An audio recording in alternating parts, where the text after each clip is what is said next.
Kembali bersama kami di Breaking News Kompas TV, Saudara. Proses pencarian korban longsor yang terjadi di Kecamatan Cisarua, Kabupaten Bandung Barat terus dilakukan hingga saat ini.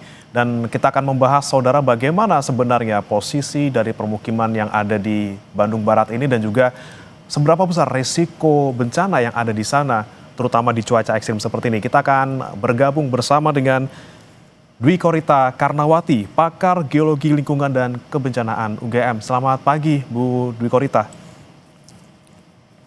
Mas B, Bu Dwi Korita, selamat pagi, Bu. Tiba ini. Selamat pagi, Ya. bisa mendengar suara saya? Ya, jelas, Ibu. Kita bisa mendengar suara Oke. Ibu.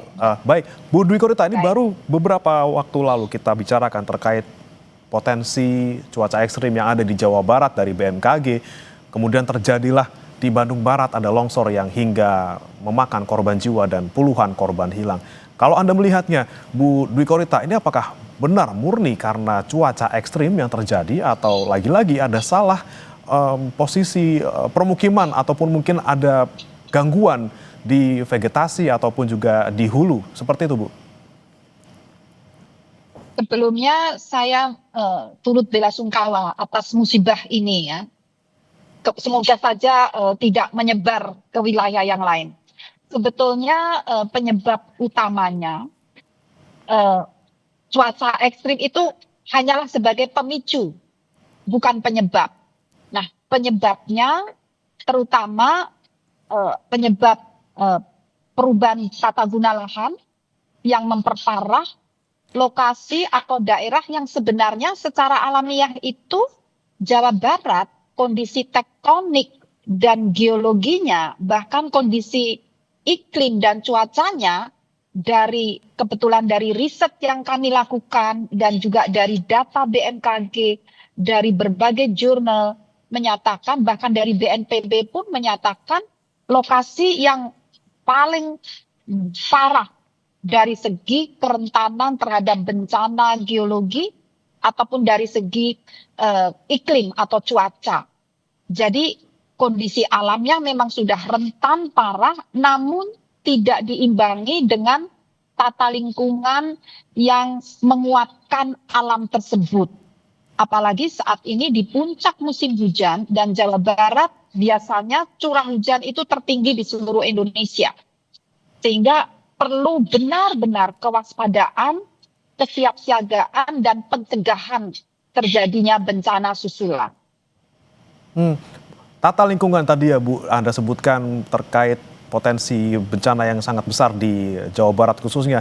Kemudian jika kita berkaca mungkin pada bencana yang terjadi di Sumatera beberapa waktu lalu, ada juga nih faktor posisi dari permukiman yang memang ada di jalur air mengalir seperti itu. Nah, ketika kita melihat kondisi yang sekarang ada di Bandung Barat, Bu, ini kan posisi permukiman ada di kaki Gunung Burangrang. Apakah ini juga kemudian ada kesalahan tata lingkungan di sana ketika ada permukiman yang ada di kaki gunung yang mungkin menjadi titik mengalirnya air dari hulu ke hilir?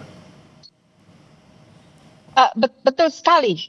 Jadi sebetulnya Badan Geologi itu sudah mengeluarkan peta zona kerentanan gerakan tanah, termasuk longsor yang terjadi hari ini. Dan para korban itu umumnya berada di zona merah. Dan yang menyedihkan, para korban itu kan tidak tahu bahwa daerah itu sebetulnya daerah berbahaya.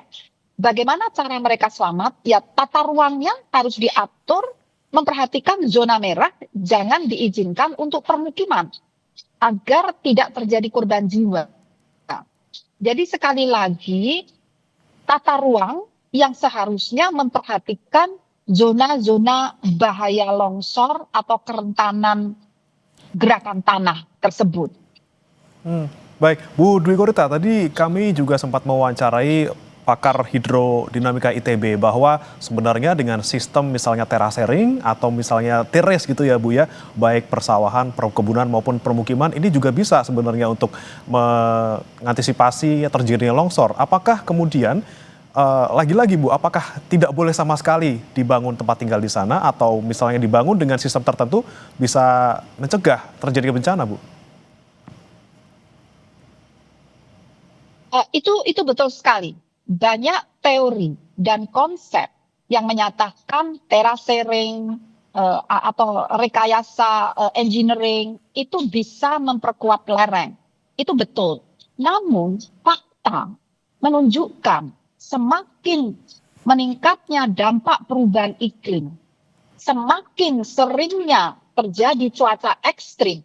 Cuaca ekstrim tuh dulu itu langka sekali. Saat teori itu berkembang, cuaca ekstrim itu masih langka. Tapi saya pribadi khawatir, kondisi ekstrim itu bisa menjadi suatu kenormalan baru. Nah, sehingga dalam kondisi pasca normal menjadi kenormalan baru seperti sekarang sering ekstrim, kayaknya kita nggak bisa kompromi deh.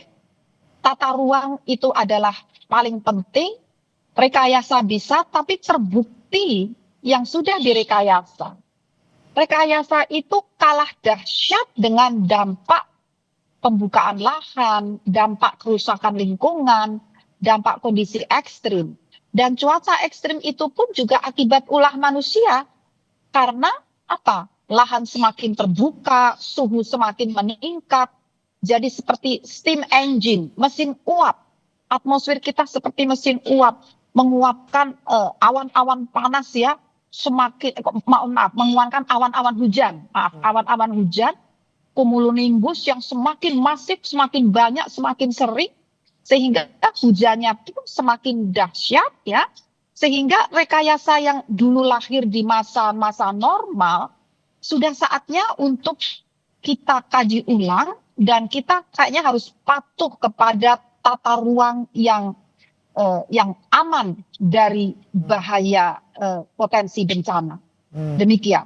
Berarti langkah yang harus dilakukan harus lebih karena lagi-lagi ini adalah kenormalan baru dalam tanda kutip, cuaca ekstrim bisa terjadi lebih sering seperti itu ya Bu ya. Nah, bicara soal kejadian yang sekarang terjadi di Bandung Barat, terutama di Desa Pasir Laung, ini kan di kaki gunung, kemudian baru satu kaki gunung gitu ya. Tentunya gunung punya sekelilingnya gitu ya, ada permukiman juga yang kemungkinan ada di kaki gunung lain. Kemudian apa yang harus diwaspadai dan juga apa yang harus dilakukan pemerintah terutama di Bandung Barat Bu untuk mitigasi, antisipasi jangan sampai ada longsor susulan terutama di titik-titik lain ya Bu?